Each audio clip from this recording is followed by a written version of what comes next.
Salut à tous et bienvenue à vous si vous nous rejoignez dans cette série de vidéos portant sur les concepts de base du réseau informatique. Je suis Ahmed Menson Serge Mban, ingénieur en réseau et sécurité informatique. Alors aujourd'hui nous entamons la première leçon de notre chapitre 8 portant sur l'accès et la configuration de la ligne de commande.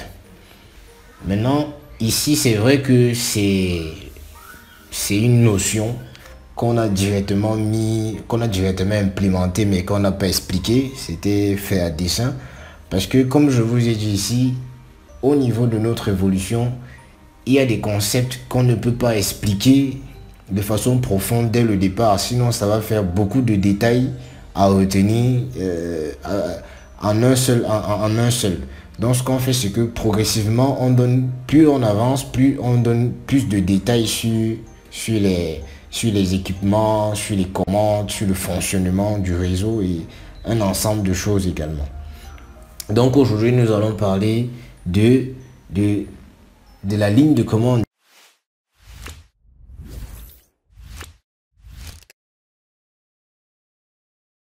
Donc là, ok. En guise d'introduction, pour configurer les équipements, particulièrement les switches et les routeurs réseau, il y a deux façons de procéder. La première, Graphical User Interface, GUI, via GUI, on peut le faire via GUI. Excusez. On peut également le faire via le Command Line Interface, le CLI. Le CLI est la méthode la plus populaire et celle qui est inclue dans le programme du CCNA. Donc, dans le programme du CCNA, on aura beaucoup plus à faire à l'utilisation, au paramétrage via CLI. CLI et GUI vont en effet nous permettre de configurer nos équipements, c'est-à-dire les switches ou encore les routeurs, et de vérifier si effectivement la connectivité ou alors les commandes qu'on a entrées vont fonctionner. Ou alors, s'il y a un réseau qui est paramétré, il faut faire un troubleshoot. C'est au travers du CLI qu'on va savoir exactement ce qui se passe, s'il faut ajouter quelque chose, s'il faut retirer, s'il faut modifier. C'est au travers du CLI qu'on pourra faire tout ça. Donc, il est très important d'étudier comment accéder au CLI et les commandes de base. C'est quelque chose qui peut sembler anodin, mais c'est très important. C'est très important pour l'administrateur de connaître comment est-ce que je peux accéder au CLI et quelles sont les commandes on va dire les commandes phares, quelques commandes en tout cas, parce que au fur et à mesure qu'on étudie le réseau, on va apprendre plus de commandes et plus jusqu'à ce que on va être un bon administrateur réseau parce qu'on va maîtriser un grand nombre de commandes. Ok. Comment donc accéder au CLI? Le CLI est basé sur des commandes en forme écrite et permet à l'administrateur réseau de configurer et de vérifier que ce soit le switch, que ce soit le routeur. Oui. Donc ici, c'est, comme on disait, c'est basé sur des écrits. L'administrateur va insérer des caractères et tout. Et ça va permettre à l'administrateur de configurer et de vérifier. Ok. Parce qu'il s'agit bien d'un logiciel qui va permettre à l'administrateur de communiquer avec la machine. Parce que on se souvient que le langage machine n'est pas le langage humain. Donc ici, on va ancrer des caractères et le logiciel va travailler pour faire en sorte que la machine nous comprenne et envoie des réponses ou alors exécute ce qu'on lui demande de faire. Le Cisco Switch fonctionne grâce au système d'exploitation iOS. Nous avons déjà dit, c'est de la même façon avec le routeur aussi, qui fonctionne également avec le Internet Work Operating System. iOS exécute et contrôle la logique et le fonctionnement du switch. Le CLI peut être accédé via un console cable, Telnet ou alors Secure Shell, c'est-à-dire le SSH. Ok. Nous commençons par le console cable, ce qui est vraiment le plus répandu, n'est-ce pas? L'accès via console cable requiert deux éléments très importants. Une connexion physique entre le PC et le switch, parce qu'effectivement, il faut un câble physique qui va connecter les deux. Donc, un bout du câble va entrer au niveau du RJ45, également aussi au niveau du port, du console port, du switch, n'est-ce pas? Et il faut également un programme installé sur le PC, à l'exemple du Terminal Emulator Software. Effectivement, il faut ce programme-là. C'est ce programme-là qui va permettre la communication entre les deux équipements. C'est ce programme-là. Maintenant, par défaut, il y a des configurations par défaut qu'il faut entrer. Et voilà. Au niveau du Cisco, on va voir ça ici, voilà. Par exemple, au niveau du Cisco ici, on a l'émulateur petit, n'est-ce pas? Et voici les commandes, voici la configuration de base qu'on peut entrer ici pour avoir un accès, hein, au niveau du contrôle du switch, que ce soit de notre switch, de notre routeur. Okay. Ceci, on va donner plus de précision. C'est comme je dis, on peut pas apporter tout une fois, sinon après ça fait beaucoup de notions et on sort un peu du cadre de ce qu'on veut étudier. Donc on va apporter plus de précision à ce niveau un peu plus tard. Ok. Maintenant, accès via console cable, on continue.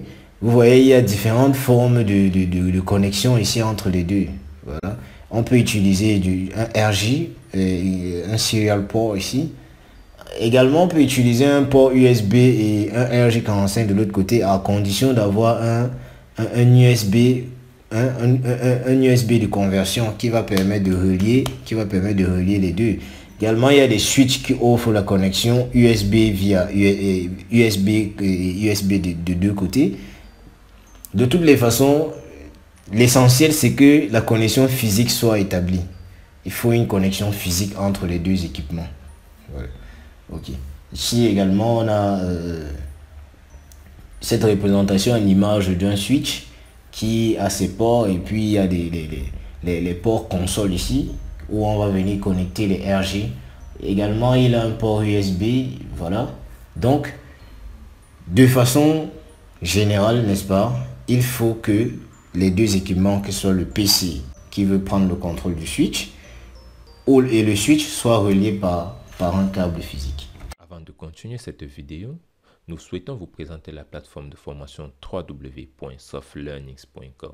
Sur cette plateforme, vous aurez l'ensemble de notre catalogue de formations pour vous accompagner dans l'acquisition de nouvelles compétences, mais aussi l'ensemble des outils et des solutions métiers développés pour vous aider au quotidien dans vos différentes missions. Vous avez aussi la possibilité de réserver vos places pour nos différents séminaires que nous organisons tout au long de l'année, en venant simplement dans l'onglet séminaire et en choisissant le séminaire auquel vous voulez participer. Nous souhaitons par exemple prendre une formation, nous allons cliquer dans l'onglet formation et nous allons choisir cette formation que nous souhaitons ajouter au panier. Vous pouvez simplement cliquer sur ajouter au panier, ou si vous souhaitez avoir la description de la formation, vous allez cliquer sur voir plus. Dans cette description, vous aurez l'ensemble du contenu de la formation, où vous avez la possibilité de voir les 2 premières vidéos de la formation, mais aussi la description de la formation et l'ensemble des outils qui sont mis à votre disposition pour la formation. Une fois que vous êtes convaincu, vous allez simplement cliquer sur ajouter au panier. Et lorsque vous ajoutez au panier, vous allez aller dans votre panier. Dans votre panier, vous allez attribuer ou bien mettre votre code promotionnel si vous avez, afin de bénéficier des réductions, et cocher cette case pour accepter les modalités de vente, et vous allez procéder au paiement.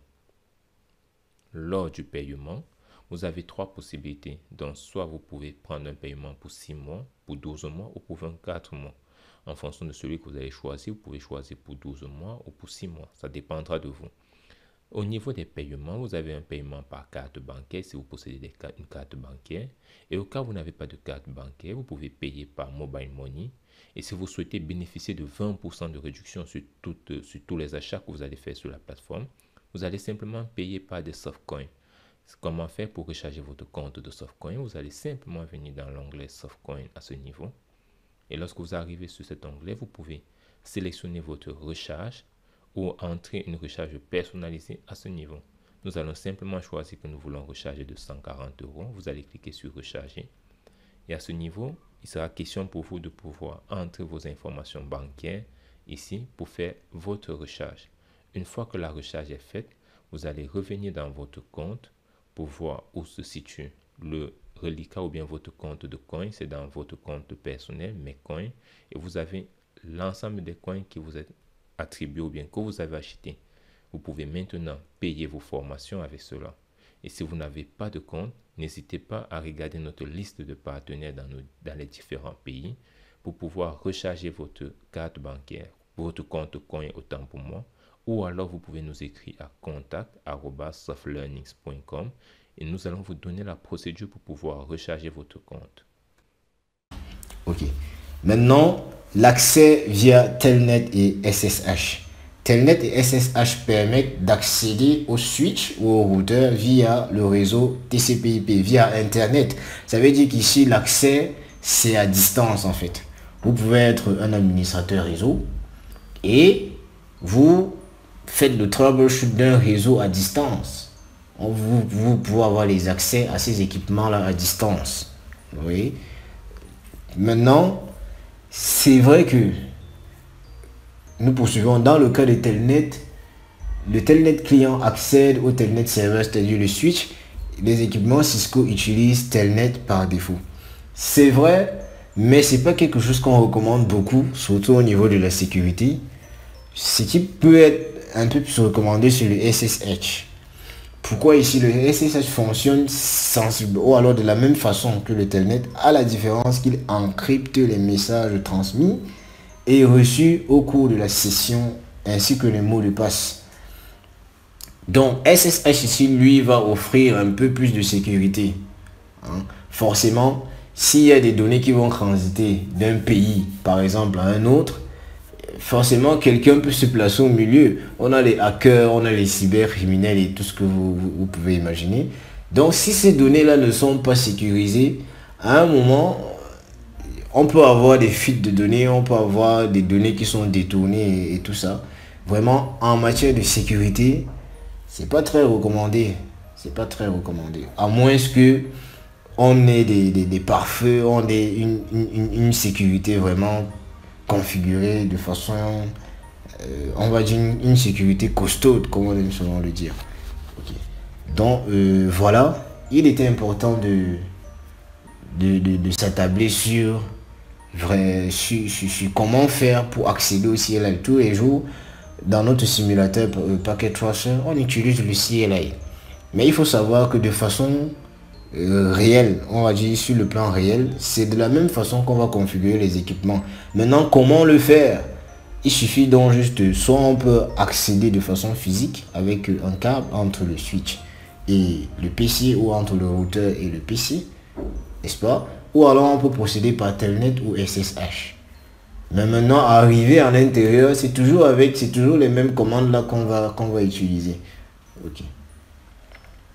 Donc, merci de nous avoir suivis tout au long de cette vidéo.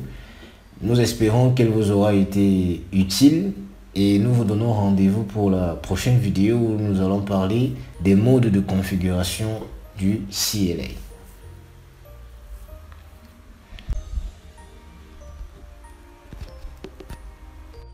Si vous avez aimé la vidéo, un like nous fera plaisir, des partages nous encourageront énormément et surtout, vos appréciations et vos avis dans les commentaires nous permettront de nous améliorer.